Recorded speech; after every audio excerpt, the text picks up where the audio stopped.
we wrote an article about emergency use authorization, whether or not this ought to be the regulatory pathway for 12 to 15-year-olds in the British Medical Journal. And this is myself, Steph Burrell from Hopkins, and Wes Pegden, who's a mathematician at Carnegie Mellon, who's done some modeling around SARS-CoV-2. Loser institutions, all three of them. Losers, total losers, and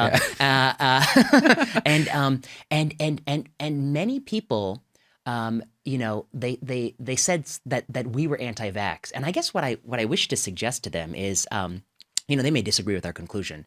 I think we're right, of course. I know we are. But if you are going to try to throw us in the bucket with these people who are saying microchips and vaccines, are you really? What are you doing? Yeah, you're playing a very dangerous game. Because what you're doing is you're equating any sophisticated scientific consideration of the pros and cons of vaccines with the most fringe, delusional, derogatory ideas out there, and you will make this group stronger. You don't know what you're doing, and I think many well-intentioned people here are coming in, and they are actually making this fringe element stronger through vehemence, through drawing lines where they don't understand. And I think they don't know what the fuck they're talking about. Yeah, I fucking agree 100%. It's guilt by association, logical fallacy. It's you and I had the same stance on the kids' vaccine, right? The 12 to 15 is basically like, hey, look at the risks, look at the benefits, look at the dangers of transmission in this group, look at the dangers of MISC and of actual illness, look at any manifest complications, like we're thinking about, well, is this myocarditis thing a real link with the vaccine? We don't quite know yet. And then what's the risk of them actually getting sick? And I think what one interesting thing is, I think you have a lot of pediatricians and the like pushing back and saying, well, but we see MISC and it's devastating, and you don't understand, these kids actually do get sick. And then I'm like, what about availability bias? Yes, that's what you see. It's like when I worked in the pheochromocytoma clinic, we always wondered why the internist didn't screen. Why didn't they figure out this was pheo? It's high blood pressure. They never thought about pheochromocytoma. And I was like, we're working at the referral center for pheo. Okay, but I will add one caveat. The zebra clinic. Some pediatricians say what you say. Many pediatricians agree with many. So let me articulate. And they're quiet. Oh, some are quiet. They're terrified to say stuff. Some aren't. But they fill my inbox. Yeah, me too. Thank you for saying this. Yeah. But let me articulate this problem here. Okay, so what is emergency use authorization? Is not drug approval. After we did the trials in 16 and up, there was a new regulatory strategy pursued for 12 to 15. That was, you're going to run a small randomized control trial, just 1,100 people in each arm. Right. Very small randomized control trial. But you're going to do a few things with it. One, we will have already gathered safety data on near age people. So 16, 17, 18. Right. Those are near age. We're going to be having some surveillance data on those people, which will help inform our regulatory decision. You're going to run a small randomized control trial powered primarily for immunologic endpoints, not for clinical endpoints, because it's a small study.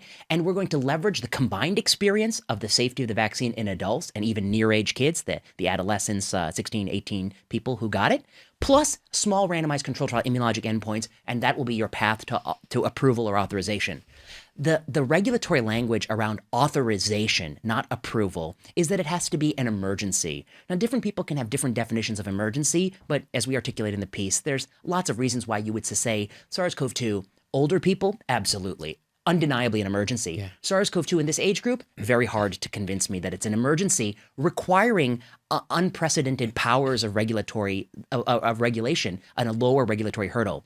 The other thing is, whenever you think about a vaccine being approved, there's the known benefits, the known harms, the unknown benefits, and the unknown harms. And you need to look at this calculus and say roughly, even if the unknown benefits or unknown harms are, as high as they could be, there's still going to be a net benefit from vaccinating people. And I have a little video where I have some slides. I walk people through. When you talk about a 50-year-old person, the consequences of SARS-CoV-2, even with low rates of spread, because the death rate is so high, are so catastrophic that this equation just tips. And so you're willing to take substantive uncertainty for harms to have a vaccine quickly.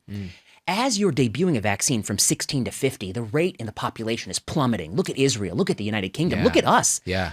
So now the balance for 12 to 15 is shifting by the day. Every day, a 12-year-old, their chance of getting SARS-CoV-2 is reduced simply by vaccinating older people. Yep. Okay. The uncertainty bounds around the harms are real. They're non-trivial. And we knew as of late April that there was the potential for myocarditis. There was a report out of Israel. There is the Reuters broke it, I think, at the end of April. Wes, Steph, and I had been following. And we felt for two reasons. One, if you switch from EUA to Biological Licensing Agreement, BLA, you will get 4 more months of time. In those 4 months of time, that's the regulatory distinction. There could have also been other regulatory distinctions. The FDA chose not to do that. They could have asked for a different size trial, et cetera, et cetera. Be that as it may, this is the regulatory distinction at the moment. In that 4 months, the vaccine adverse event reporting system will have 4 additional months to gather safety data and to calculate whether or not myocarditis is implicated to mRNA vaccines, how much of it is implicated, and whether or not that potential unknown harm is big enough to offset the benefit in this age group. So anyway, I mean, there's 2 points here. One point is I want to make the point, which is that like for any parent who's made this choice with their child individually, we support your choices, of course, Right. Our argument is about the regulatory precedent for authorizing a vaccine in a vulnerable age group and what might happen thereafter, because we're going to go to 5 to 12 or 4 to 12 or even younger. And what we want to say is you've got to be damn sure when you get to this age group that the safety profile is really, really pristine, because the potential benefits to this age group is very, very low. And that's not just my view. That's the view of Cody Meissner, who's the chair of PEDS ID at Tufts and on the FDA advisory committee. That's the view of Willie Jalad, who's at Pitt. That's the view of a lot of people who actually study regulatory policy. Right. But what we were so quickly caricaturized online as is you all don't want a kid's vaccine ever. Well, we never said that. No, we're saying that we don't want you to use an unprecedented authorization pathway when you could collect more safety data. And 2, we're empiricists. You show us a risk-benefit profile that's favorable, you got our total buy-in. I mean, I've never withheld buy-in from things that are clearly favorable. But when you talk about uncertainty bounds that exceed potential benefit, well, I gotta rock in my shoe. Yes, and here's another thing that we were saying is, well, there's this societal argument about the sort of commutative benefits of vaccines. So, well, if we vaccinate this little cesspool population of kids, we'll help protect older people. Shut up, dude. Vaccinate the older people. Okay. Come on. So you're going to put kids in that bar of uncertainty to protect an old fucker who chose not to get vaccinated. Okay. Fuck off. I'll say that. So there's a few things. So one is the ethical principle you're articulating, which is it even ethically just to ask kids yet an additional sacrifice for these kids who've given up school for a whole fucking year to sate your adult anxieties? Is it even ethical? So that's your question. Yeah. I'll ask a few things. A second question, is it even empirically true? Will this actually translate? There's speculation that it might, but there's no empirical data that supports that to be the case. Oh, where are all the people who say, has you proven it's safe for me to take off the mask? Where do those people go? The next thing I'd say is this within the legal statutory authority of emergency use authorization? As far as I checked, I don't believe the emergency use authorization pathway allows you to debut a product with uncertain risk-benefit profile in some group to protect another group. I think it's to protect that group. I don't think that I think it's a misinterpretation of law and regulatory statutes. Yeah. So I think that's the other thing to say. And then the last thing I'd say is, the simple point is that I don't think it's even true. I just don't think it's empirically true. What you see right now is the unvaccinated 60-year-old right now is already being massively protected by all the people who've chosen to be vaccinated. Look at the population case rates. Look at test positivity. We're 0.3% in this city of San Francisco. So they're already getting protection. Do they need an additional protection from a 12-year-old? I don't know. And does it warrant a 12-year-old taking out potential risk for myocarditis? I don't know. But that's certainly, I certainly don't think it's for sure. I have strong doubts that it's even true. There's no data that is persuasive. I think you can do some back-of-the-envelope math and show it's unpersuasive. And I think people who are doing it, they may not be following the statute of the law. I think, and I think they have to ask themselves, honest question, are you saying this just because you're scared, man? Yeah. Are you saying it just because you're scared? Because you know what? People, even vaccinated people, are proving that they are scared. How are they proving that? One, there's a survey in the last 2 weeks that said among the people going back to restaurants and shops, there's a higher fraction of unvaccinated than vaccinated. The vaccinated people are still reluctant to do it. Scared. They're still walking around this city with their mask on outside. Yeah. And then they say things like, well, what does it bother you that I'm wearing my mask on outside? I say to me, I'm not bothered by it. Yeah. I'm just trying to say it out of concern for you. Like, I want you to be I don't know, I'm not, if you said that you, I won't use my analogy.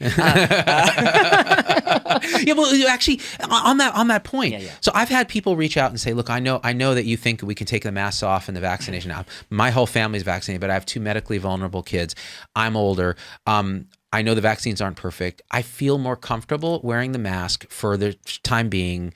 Would you not shame me? And I'm like, I wouldn't. Yeah, I wouldn't shame you. Not No, at of all. course not. It's just if you're telling me that I should wear a mask to make you comfortable, well, now you're starting to impinge on I think, my understanding of the science, but also my own freedom to do stuff outside. And I think, to be fair, I mean, so this is another argument people make, which is that, well, we need the mask mandates because there's that person out there who's B-cell depleted because of rituximab. And I'm like, look, I have deep sympathy for that person. Yeah. They're my clinic patient. For Right. God's sakes, I'm the one giving the rituximab. You know, that's what I do. Right. But what I would say is that we as a society have, we're always balancing restriction and freedom.